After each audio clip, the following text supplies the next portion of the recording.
Hey everyone, thanks for joining us. Today we're going to talk about Ireland, and I've invited my photographer friend Butch Lombardi to share about his many travels to Ireland. So, welcome. I'm glad to be here.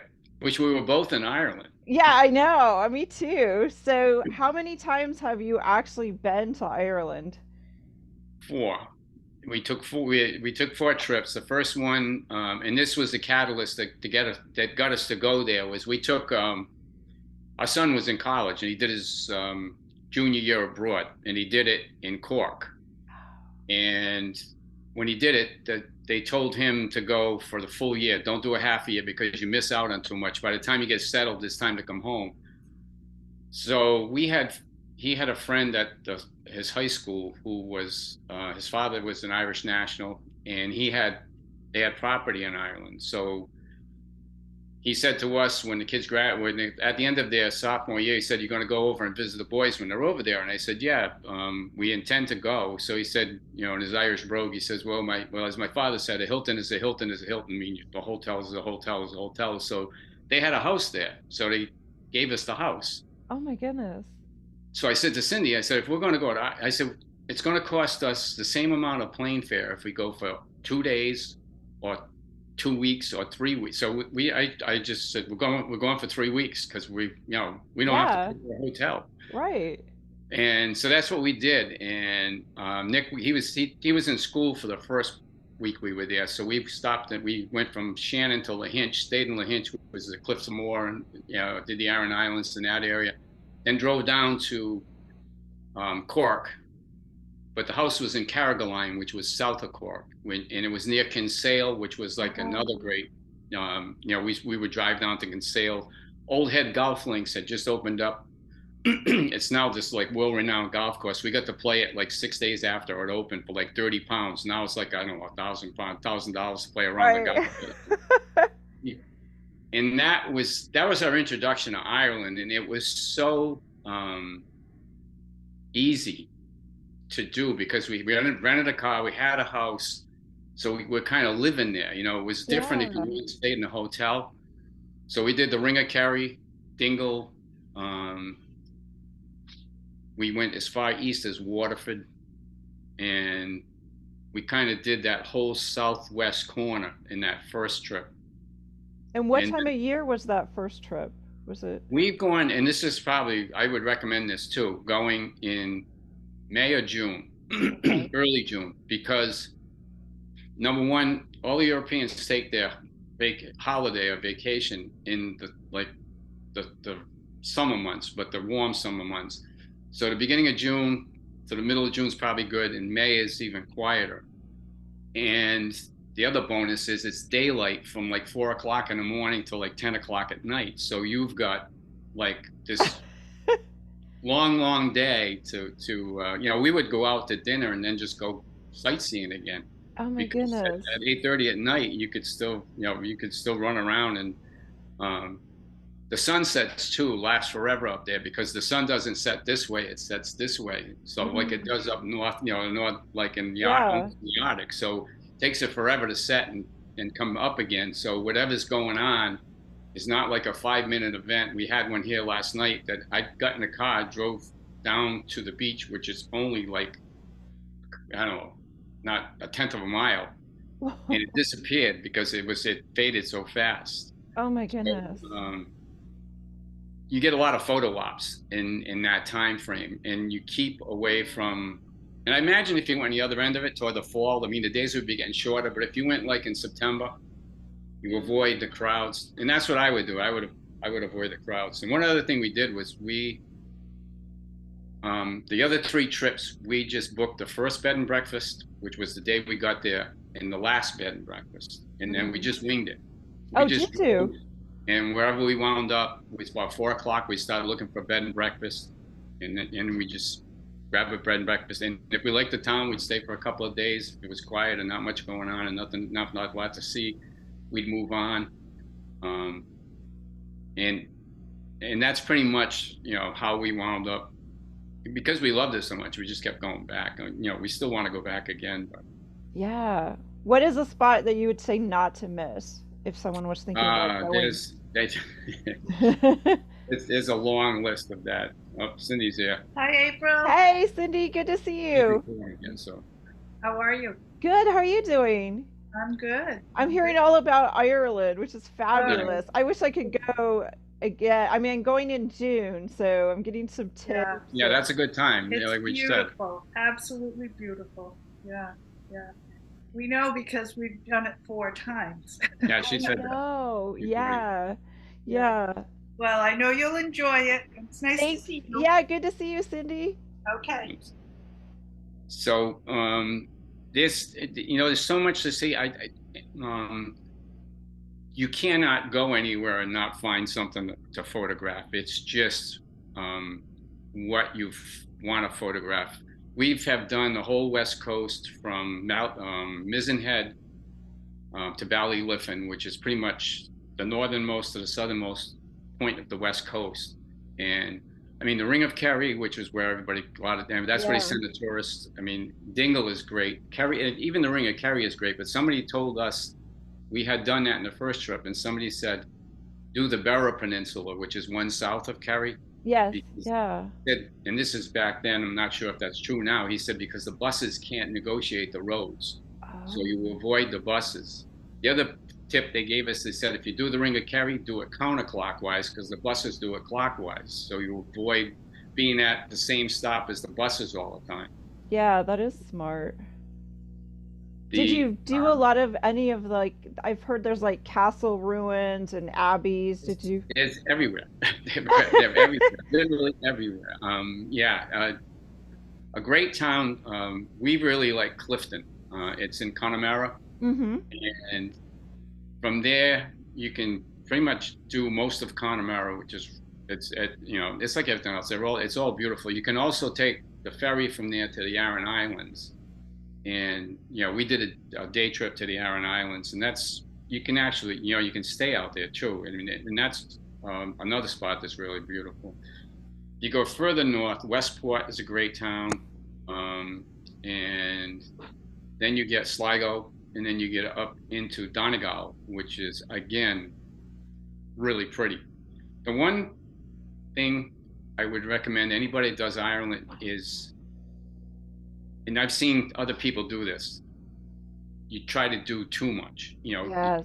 They put all this stuff, and driving like there is it probably still is a little, especially if you get up the main roads, it's really daunting. So if you look at a map, I used to tell people, if you go and you look at two towns on a map and you're thinking in America, like, okay, it's going to take me an hour to get from here to here. It's going to take you 2 hours. Mm-hmm. Double the time you figure on traveling because it's not as easy as it is here, just because of the country roads. So pick a spot. What we did was we did Connemara as a trip, and we did. My cousin and his wife went with us, so we redid the southern part, like Kerry, Dingle, Yeah. and so yeah. If you're in Connemara, and a friend Sheila Delphine, she used to be on the old photography page. Oh, nice. She Yeah. lives in Wales now, but she was in Ireland. She posted a picture of Downpatrick Head, which I did a book. Oh, you Photo. did. Nice. Yeah, but I got Downpatrick Head is in here somewhere. I just gotta find it quickly. It's a sea stack at Downpatrick Head is what it's called. Oh, nice. It's in the middle of nowhere, which is where a lot of stuff is. But it's I don't want to waste too much time here looking for it, but I had it out before earlier. But it's just this stunning. You come up to a cliff and this thing is sitting out there, and it's this big. It's like a piece, like the whole cliff is fallen, and one piece stayed out in the ocean, and it sits like I mean, Right. a tenth of a mile out. And Nice. it's I gotta find a picture of it. That's all right. It's just and it's in when you're driving up to it, you're not even sure what you're coming up to because there's no hint. It's kind of like the Grand Canyon when you drive up to Yeah. it. You're driving up to the Grand Canyon, it doesn't look like Right. anything spectacular. There it is. And the wind was blowing like crazy. I don't know if this will Oh, wow. Yeah, I can see that. It shows up. Yeah, it does show up. That's beautiful. It's Wow. and it's and there's also a hole right in the middle of the field before you get there that goes Oh. down. The waves come in, hit that, and shoot up, and all the mist was coming out of the middle of this field. Oh my gosh. Wow. Ackle Island's another great place, and that's in Connemara. There's some beautiful sights there. We were going to take the ferry out to Clare Island when we were there, but it was blowing so hard, It was the too rough. ferry wasn't running. Yeah. And Donegal we didn't get to do a lot of that, but that's one place if I went back, I'd probably go and stay there and just do Donegal. Okay. Never did Northern Ireland over the border. And back then the troubles were kind of over, Yeah. but it was still, people were not certain about it. And people still today, we have friends say they won't go there because I said that's like 20 years ago, that's done. Yeah, yeah. I think they finally realized that they were losing money. Right. Yeah, right. All the tourists were going to the Ireland, the other part Yeah, of it, exactly. the British part of it. So, What were some of the resources that you used to help plan your trips? well, back then it was pretty much talking to people who had been there. Got the travel guide from what do you call it, AAA, which helped with it had listed a lot of bed and breakfasts and stuff. Yeah. And the bed and breakfast, I'm hoping it's still the way it was because it's such a great way to travel. We met so many great people doing that, and everybody and every place was really, really nice, and the breakfasts were phenomenal, And if you're at a bed and breakfast, if you want to, like we did up in Vermont, you can get up early because if you want to get up at daylight during the time frame you're going to be there, it's going to start to get light like at 4 o'clock. So you can go out and spend 3 hours out and come back and be back in time for breakfast. So right. And you can go out, like I said, you can go out to dinner at night and then go out and shoot again.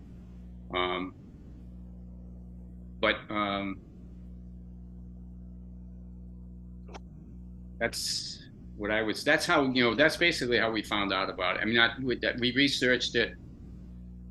We did have Kevin and Monica who lent us the house. Kevin was from Ireland, so he basically had some input. But I mean, just now you can do everything's on the internet now. You can find everything you find, so it's easier. It's much easier to research. And when I did a trip out west, the one thing I just started doing was I started reading blogs by people who had traveled, and you can, if this is like a photography trip, find photography blogs, people who've been, you probably get a lot of advice there.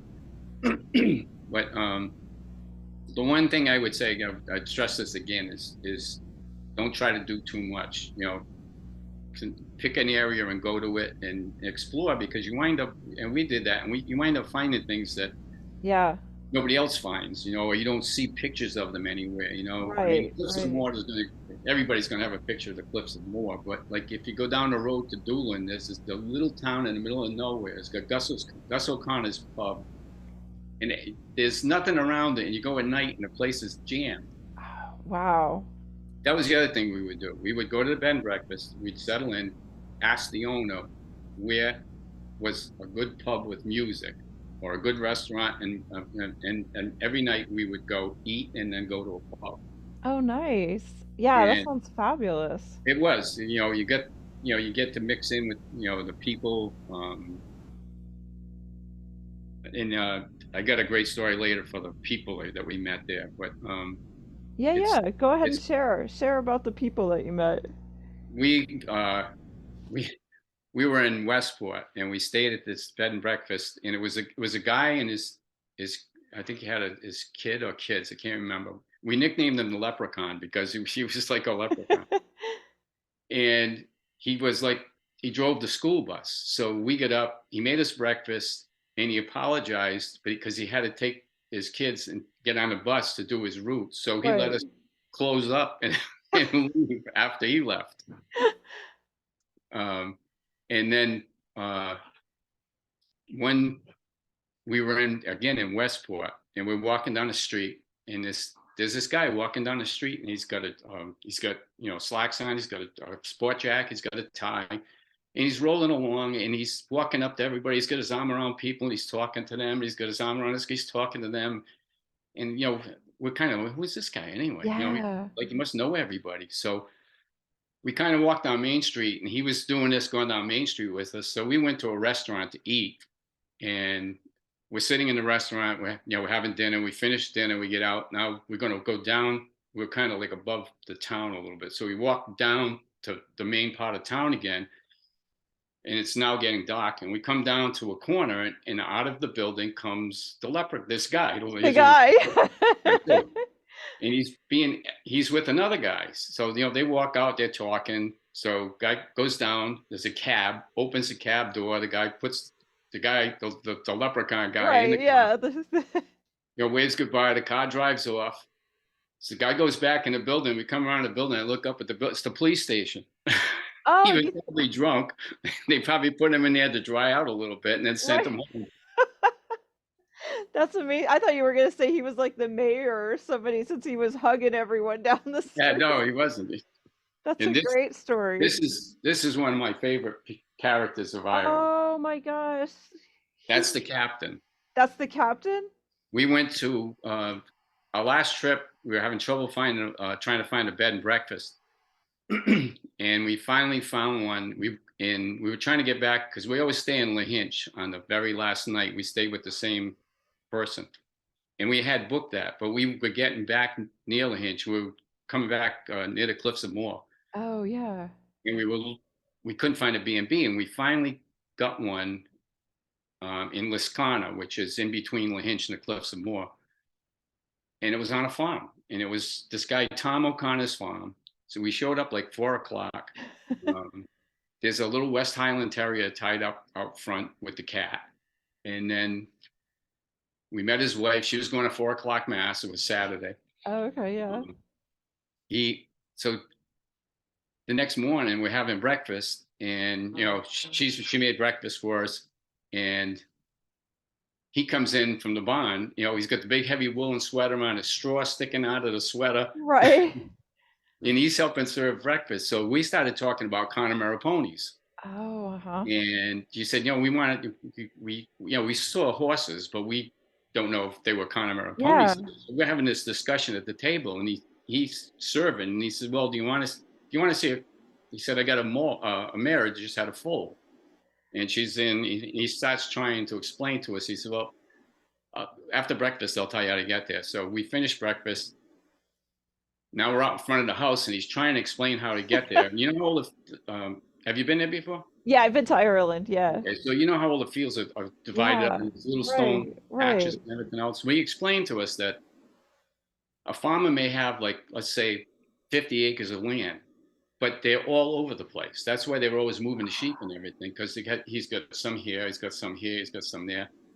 So he's trying to send us now down one of these roads, stuff. And he gets partway through, and he says, the captain will take you, the dog. Oh. So he takes the leash from the West Highland Terrier. He says, hands it to Cindy and said, here, Missy wants to go for a walk. Okay. So now we've got his West Highland Terrier. That dog took us to that field without any commands.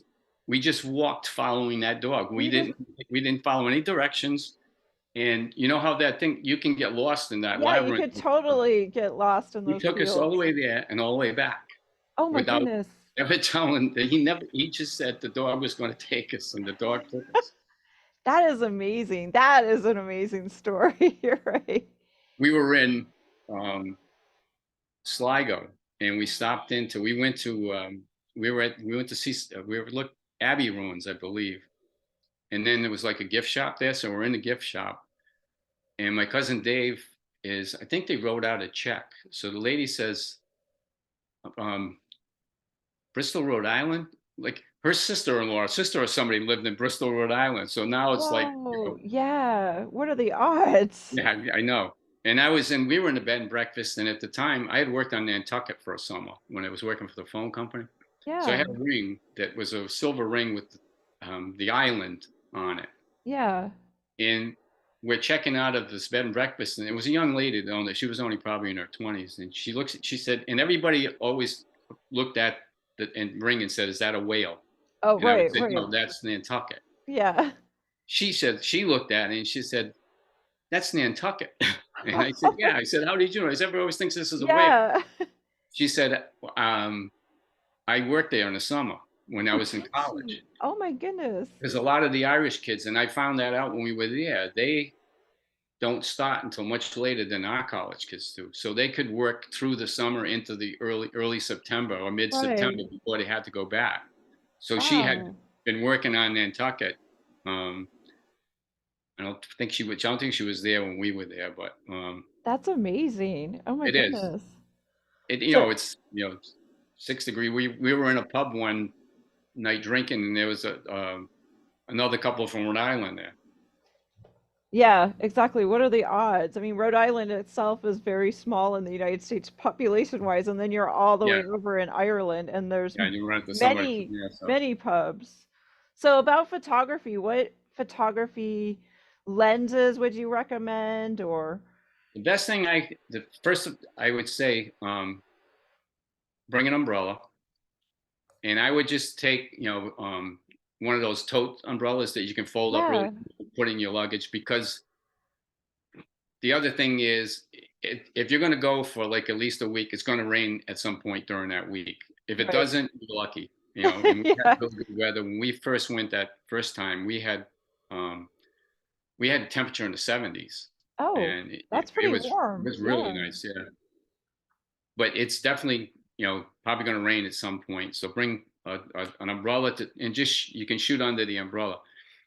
Bring a tripod. You need and if I went again, I would bring one of those small travel tripods you can get a good one, but one of the ones you can just throw in your suitcase Yes. so that it's not cumbersome. Right. Uh, you probably don't need a rain cover for your camera if you're going to shoot under, if you're shooting under the umbrella, you can skip that. Lenses, I would say I shot with at that time I shot with the Sigmas. I had the 18 to 200 millimeter zoom, and I did a lot of photography with that too up in foliage country. Oh, yeah, yeah. And I find that the zoom gives you a lot more leeway as far as composition goes. Right. It was a 2.8, so it was a fairly fast zoom. But Right. I would recommend um, some kind of a zoom with a fairly wide to a. You don't need a zoom unless you're going to shoot wildlife. Then you're Right. going to bring a Right. different lens. But um, bring, and I would bring maybe if you, depending on what the wide end of your zoom is, bring a wide angle. I did that when I went to the Grand Canyon. I brought Sigma. I had the 10 to 20 millimeter, Nice.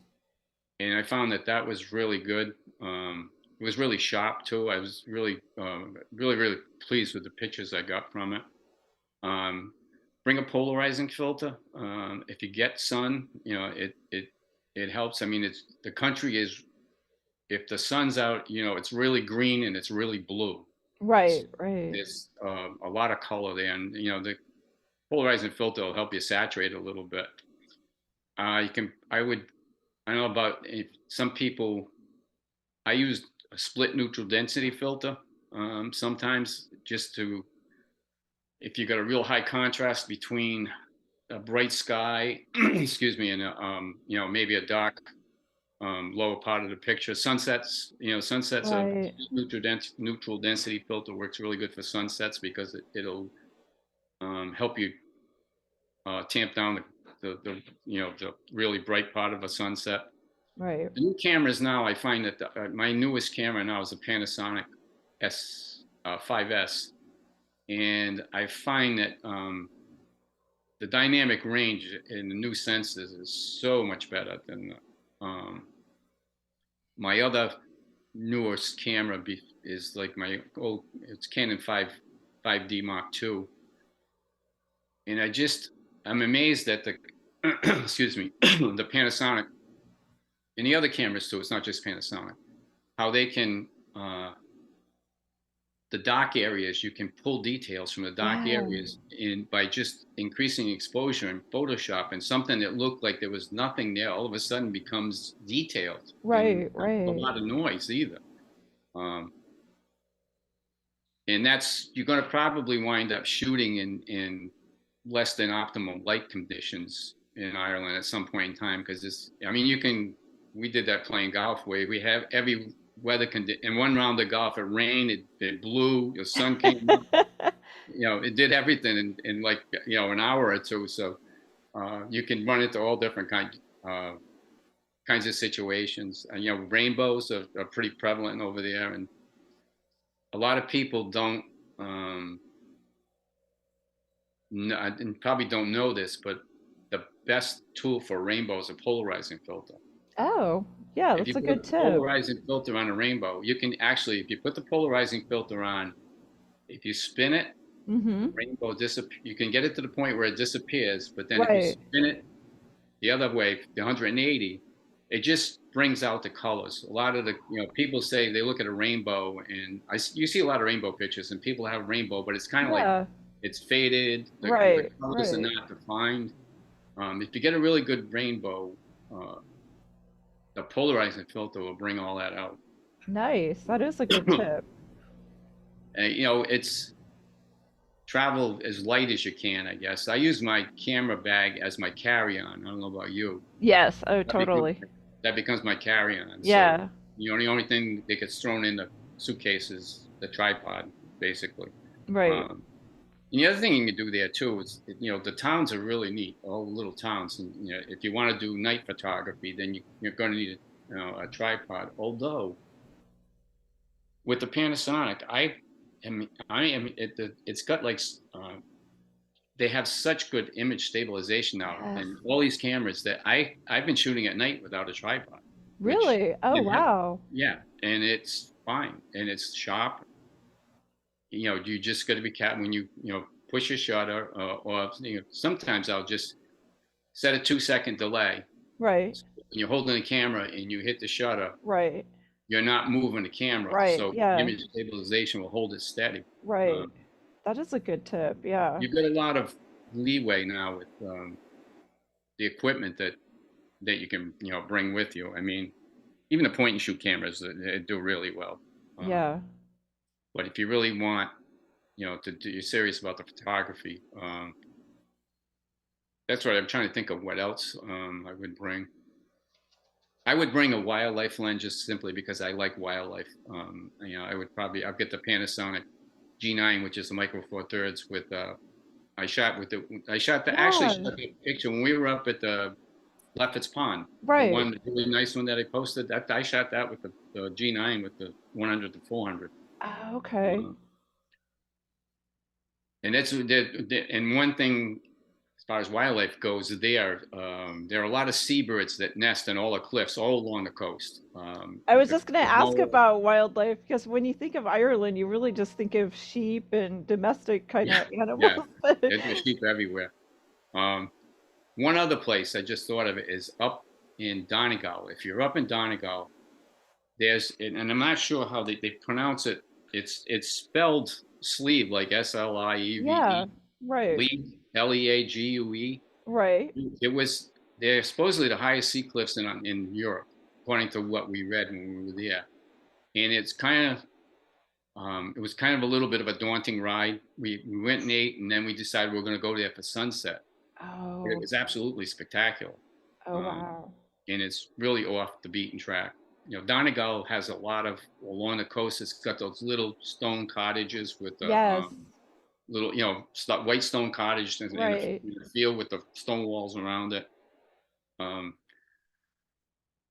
the West, we've never been to Dublin, and we've never been to the East Coast, because I just find they call it the Gaeltacht, which is the West Coast, which is where they still speak Yes. Gaelic. Yeah, exactly. And I find that the first time we went, when we got to Lahinch, we got in on a red eye. So we went to the bed and breakfast. They served us breakfast, and then they said, we'll have a room ready for you, which they did by around 11 o'clock.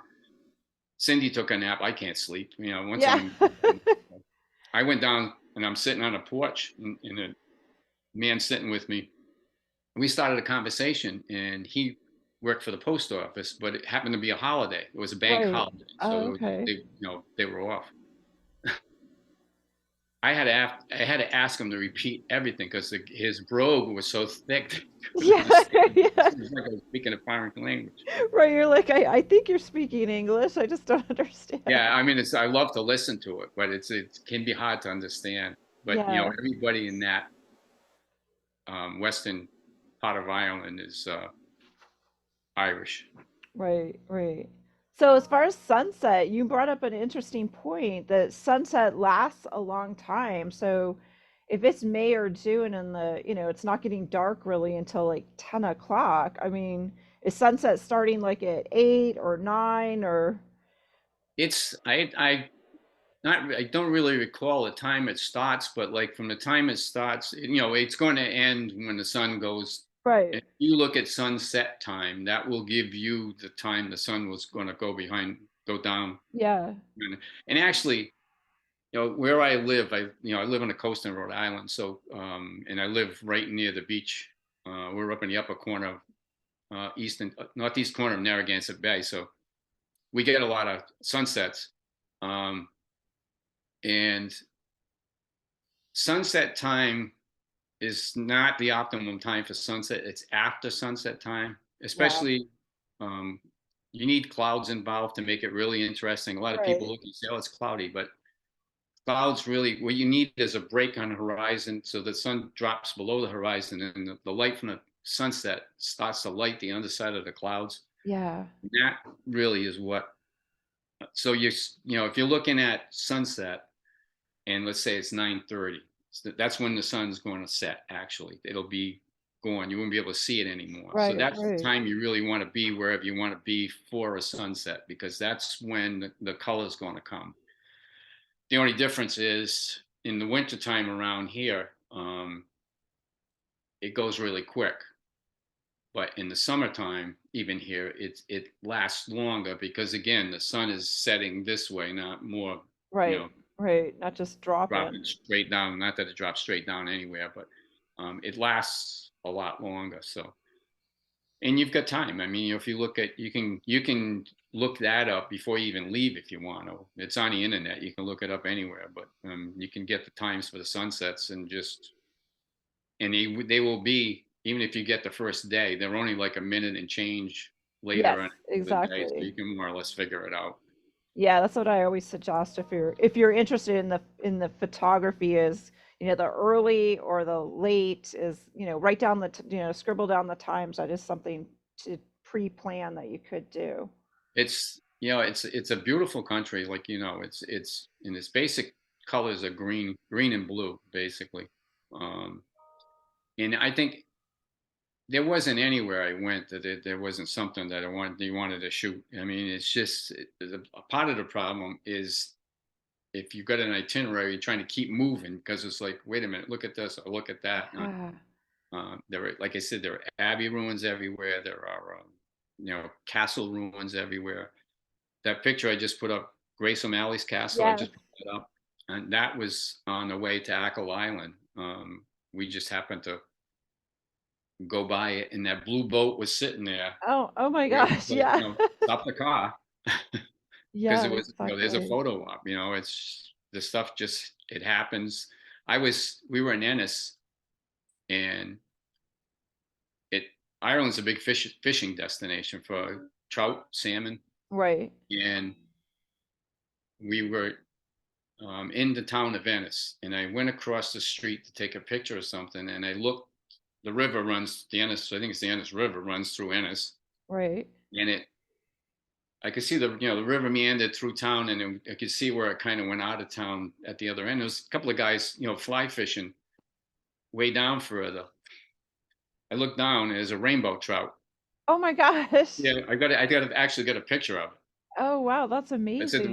the water's so clear you can photograph the fish there. Yeah. Oh, that's beautiful. I brought that home. I showed it to all my friends who were fishermen. I said, look, I said, I went to Ireland. I said I got a rainbow trout, but it's only a picture. Yeah, oh, that's fabulous. Oh my gosh, this has been such great information, Butch. So, what is one last parting word that you'd like to give people if they're thinking about going to Ireland? I wish I was going with them. Yeah, I agree. And where can people see some of your photographs? Because I know you have a quite an amazing array of photos. The best of my website, Butch Lombardi, .pixels.com. I'll give you the link to it. You can put it up. Yeah, I'll put it in the show notes. I think I've got an Ireland gallery line. I'm pretty sure I have an Ireland gallery on in my on my website. So Yeah, you can see some of the pictures. yeah, Um, Again, it's a beautiful country, and you